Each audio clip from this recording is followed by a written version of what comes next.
Anong umuwi? Paglalaban ko nga si Zaidi, di ba? Unang-una, matagal niya na akong kasama dito.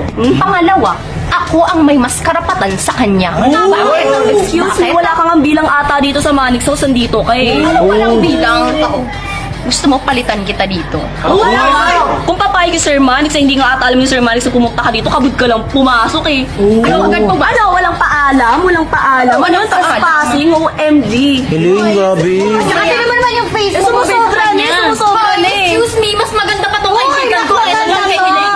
Mas maganda. Magkaibigan ba sila, Marinchona? Plastic ka pala eh.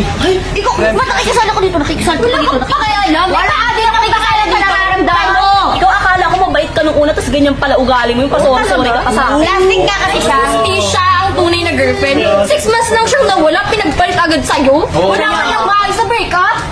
Eh, wala kang alam sa relasyon niyo, eh di magsama kayong dalawa. Kasi hindi Ano mo ba alam alam. ko?